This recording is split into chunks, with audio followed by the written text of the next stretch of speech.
Computer, you're driving past a truck stop at 11 p.m. 40 trucks, 50 trucks, engines off, cabs dark, and directly across the parking lot, a hotel sign is still lit up, vacancy sign glowing, rooms available, heating on, beds made. Nobody walks over. Not one driver gets out, grabs a bag, and checks in. And this happens every single night at almost every truck stop in the country, regardless of the weather, regardless of the price, regardless of how tired the driver is.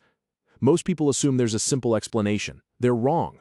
What's actually happening inside that decision is a mix of law, physics, economics, and something almost nobody outside the industry understands.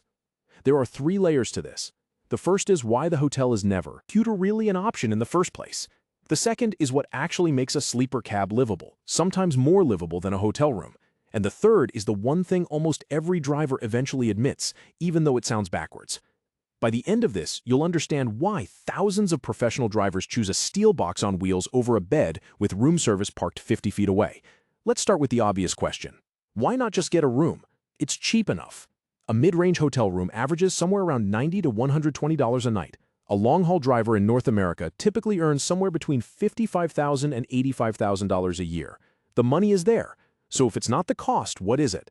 The first real reason is space. A fully loaded semi-truck with a trailer runs 70 to 80 feet long. Hotel parking lots are designed around cars and maybe the occasional pickup. There's no loading zone built for a vehicle that size, no turning radius that works, and definitely no space to leave a rig idling safely near a building full of guests. Most hotels don't even allow trucks that large on the property at all. So before a driver even thinks about walking through the lobby doors, the truck itself has already decided where it's sleeping tonight. The second reason is legal responsibility. A driver hauling freight isn't just moving boxes. He's the custodian of that cargo for the entire trip, including every overnight stop. Depending on what's in the trailer, that load could be worth anywhere from a few $1,000s to well over $1 million. Walking away from it and leaving it unattended in an open lot isn't just risky. In many cases, it breaches the freight contract outright and can void the insurance covering the load. If something goes missing while the driver's asleep in a hotel bed 300 feet away, that's on him. So the truck doesn't just hold the cargo, it holds the driver's job. But here's where it gets more interesting, because even when parking isn't the problem and the cargo isn't the problem, most experienced drivers still wouldn't take the hotel room if you handed it to them for free. And that comes down to something most people have never thought about: what actually happens inside. A metal cab once the sun goes down. Steel is an excellent conductor of heat, which sounds fine until you realize what that means in winter. It means a truck cab with no heating system running will match the outside temperature in well under an hour. At 10 degrees Fahrenheit, that's uncomfortable. At -20, that's a survival situation. So why not just leave the engine running overnight? It produces heat for free. Except in most cities across the US and Canada, that's illegal. Anti-idling laws exist specifically to cut down on emissions and noise near residential areas and truck stops, and violating them can carry fines running into the thousands of dollars, in some jurisdictions climbing as high as $25,000. On top of that, an idling engine burns through roughly a gallon of diesel every hour just to keep the cab warm. Multiply that across 250 or 300 nights a year on the road, and you're looking at thousands of dollars in fuel spent purely to avoid freezing. So the industry had to solve this a different way. And what they built is something most drivers on the road use every single night, and something almost nobody outside the trucking world has ever heard of. Tucked into the frame of most modern long-haul trucks is a unit roughly the size of a small toolbox. It taps directly into the truck's diesel tank through its own dedicated fuel line, runs its own ignition sequence, and operates completely independently from the main engine. It's called a diesel-fired bunk heater made by companies like Webasto and Eberspacher, technology that originally came out of military and aviation applications decades ago. It burns a fraction of the fuel, and idling engine wood produces zero noise violations and can keep a sleeper cab at a livable temperature all night long for just a few dollars in fuel. And that's just the entry-level solution, because some trucks are equipped with something far more capable, a system that doesn't just warm the cab, it turns it into something closer to a small, self-contained apartment. It's called an auxiliary power unit, or APU, and it's essentially a second, much smaller engine bolted onto the frame with its own fuel line, its own cooling loop, and its own electrical output. It can run the heater, the air conditioning, a mini fridge, a microwave, a TV, a laptop charger, all at once, all without touching the main engine or burning anywhere near as much fuel. For long-haul drivers who spend more nights in the truck than in their own homes, an APU isn't a luxury add-on, it's closer to essential infrastructure. But here's the question almost nobody asks. What happens when it fails? Picture this. It's 2 a.m., you're parked at a rest area somewhere in North Dakota. Outside, it's minus 25 degrees. The closest truck stop with services is 30-some miles down the highway, and moving the truck right now isn't really an option. You wake up because you're cold. You check the heater, nothing. You check the APU, also dead. In computer cold like that, cab temperature can fall roughly a degree a minute once the heat source is gone. Within 20 minutes, you're sitting in a refrigerator. Within an hour, it's genuinely dangerous. This isn't a rare horror story, it's a scenario every cold-weather driver has either lived through or been warned about, and it's exactly why the rule drilled into every new driver is simple. Never step outside in extreme cold without a guaranteed way back into a warm space, because outside, even 5 or 10 minutes can matter more than people think. Surviving a night like that doesn't start when the temperature drops, it starts weeks earlier with a checklist most passengers in a warm car would never think twice about. First is the fuel itself. Computer diesel starts to gel around 15 to 20 degrees Fahrenheit, forming wax crystals that clog fuel lines and filters, which can shut down both the main engine and the bunk heater at the exact same time, the worst possible moment for either to fail. Experienced drivers treat their tanks with anti-gel additive before the cold season even starts. Second is the battery bank.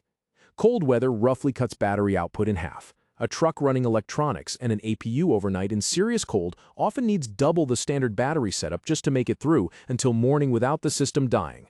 Third is tire pressure. For roughly every 10 degrees the temperature drops, tires lose a noticeable amount of pressure, and in extreme cold, that loss can be significant enough that an unmonitored tire becomes a real hazard the moment the truck hits highway speed on ice. And fourth, something almost embarrassingly simple. Insulated curtains separating the cab from the sleeper. A basic set costs around $50 and can cut heat loss dramatically, which in brutal cold is often the difference between a heater running comfortably for a few hours or straining nonstop through the entire night. There's also a financial layer to all of this that most people never factor in. A driver who checks into a hotel every night isn't just paying for the room, he's paying to leave a fully loaded trailer sitting unattended somewhere, which usually means either parking it in a secured lot for an extra fee. Tutorer accepting the risk of leaving it in an open lot overnight. Do that consistently over a year of driving, and the math stops making sense fast. $100 a night, even 3 or 4 nights a week, adds up to real money that most owner-operators would rather put toward fuel, maintenance, or simply keeping in their own pocket. The sleeper cab isn't just free, it's already paid for as part of the truck itself, which makes it the only lodging option that doesn't chip away at the paycheck every single night. There's a comfort layer too, one that's easy to underestimate until you actually sit in a modern sleeper. Older trucks used to mean a thin mattress and barely enough room to turn around. Today's long-haul sleeper cabs are built more like small studio apartments on wheels with real mattresses, storage cabinets, a fridge, sometimes a microwave or induction cooktop, blackout curtains, and enough headroom to stand up and change clothes without hitting your head on the ceiling. Compare that to a generic hotel room with paper-thin walls, a mattress that's seen a few thousand strangers, and a check-in process at midnight after a 14-hour shift, and the sleeper cab starts to look less like the fallback option and more like the upgrade. Now here's the part that catches most people off guard. Ask a driver who's spent real winter nights properly set up in his sleeper whether he'd trade it for a hotel room, and a surprising number will say no, not even close. Part of it is silence. Out at a rest stop in deep winter, there's no traffic noise, no hallway doors slamming, no neighbors, no elevator dinging at 1 a.m., just the quiet hum of a bunk heater doing its job. Drivers who've experienced it often describe it as some of the best sleep they get all year, a kind of stillness you simply don't get in a hotel room off a highway exit. Part of it is control. It's his space, set up exactly how he likes it. No check-in desk, no key cards, no strange thermostat he doesn't know how to work. And part of it, honestly, is pride. There's something about being fully self-sufficient, capable of surviving conditions that would send most people running for the nearest building, that a lot of drivers genuinely take pure satisfaction in. So the next time you're driving past a truck stop in the dead of winter and you see a row of dark, quiet cabs sitting in the snow while a hotel sign glows 50 feet away, don't assume those drivers are suffering. In most cases, they're warmer, better rested, and more prepared for the night than almost anyone sleeping in that hotel across the lot. Now I want to hear from you. If you're a driver, what's the coldest night you've spent in your cab, and would you actually trade it for a hotel room if you could? Tell me in the comments below, and if you're watching this from somewhere warm right now, I want to know how cold it gets where you are. Drop it below. I read every one of them. If you learned something new today, hit like. It genuinely helps this video reach more people. Subscribe if you want more of these, and I'll see you down the road. One last thing worth sitting with. The image most people carry around of a truck driver parked overnight is usually pity, a guy stuck in a cramped cab because he has no better option. But talk to enough drivers, and that picture falls apart fast.